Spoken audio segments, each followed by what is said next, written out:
Unamzungumziaje MC Pilipili? Pilipili ni sijui ni mzungumziaje. I have a long story to tell. Nina historia ndefu sana na Pilipili. Pilipili ni kijana ambaye alikuwa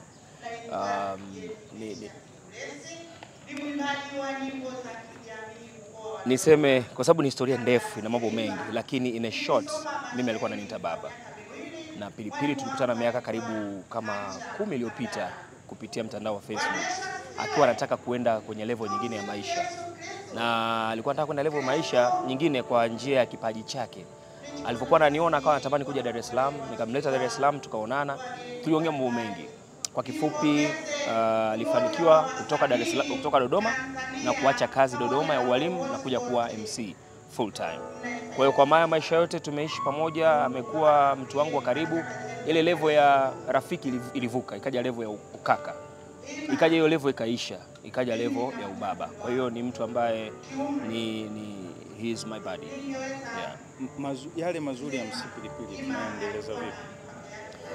Kuyaendeleza mazuri Pilipili ni kuangalia vile alivyokuwa akivifanya vilivyo vizuri zaidi. Kwa mfano Pilipili alikuwa ni mtu mwenye furaha wakati wote. Alikuwa akipenda kuishi na watu vizuri na alipenda kutokugombana na watu. Alikuwa ni mtu ambaye anapenda kufurahisha watu, lakini pia Pilipili alikuwa anasoma sana vitabu. Watu wengi hawafahamu. Pilipili alikuwa anasoma sana. Pilipili alikuwa anafuatilia makala. Pilipili alikuwa na philosophy zake kwenye maisha. Ukifuatilia clip zake nyingi anatoa ushauri sana juu ya maisha. Kwa hiyo ni mambo mazuri ambayo tunatakiwa tuyaige.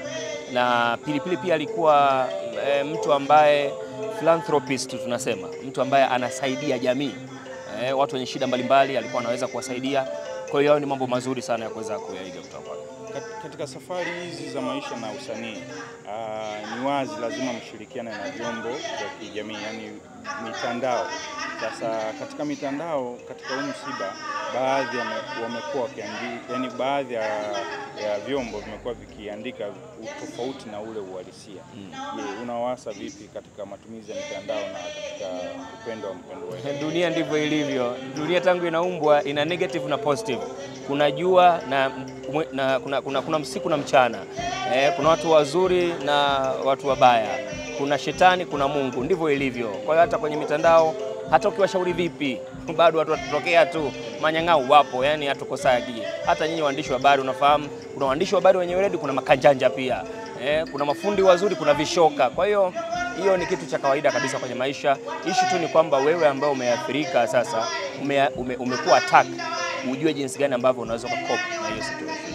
Neno moja kwa wale ambao walikuwa wanaona wana vipaji na wakiamini kwamba kuna siku watamfikia MC Pilipili na watafanikiwa.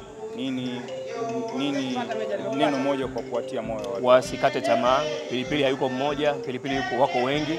Kwa waendelee kuendeleza ndoto zao na waweze kufikiria jinsi gani ambavyo wanaweza kufikia ndoto zao. Cha msingi tu usikate tamaa. Yaani njia moja ikifungwa, tafuta njia nyingine. Ndivyo maisha yalivyo. Kuja Dodoma unaweza ukaja kwa SGR, unaweza ukaja kwa basi, lakini pia unaweza ukaja kwa ndege, na unaweza ukaendesha gari lako mwenyewe. Ukishindwa kabisa unatembea, hata bodaboda utapanda. Kwa hiyo wasikate tamaa, kuna njia nyingine. Neno moja kwa wale wasiojua kati yako ilikuwa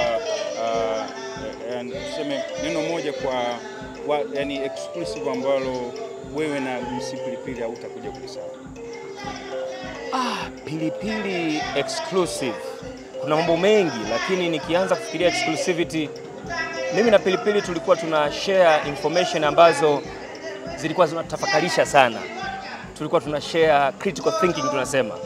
Ideas ambazo tukiziweka kwenye jamii inaweza kapasuka dakika 2. Tulikuwa tuna question beliefs zetu za dini, tuna question beliefs zetu za maisha jinsi yalivyo. Is it right to be done this way, that way? Je, tunachokiamini ndicho tunachotakiwa kukiamini? Kwa hiyo tulikuwa tunafikirika, yani tunajifikirisha, lakini ni mazungumzo ambayo tukiyaweka hapa jamii inaweza kapasuka. Yani ni mambo ambayo ni mazito mno.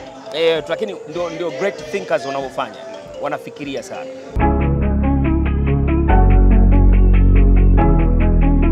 ST Bongo, nyumbani kwanza.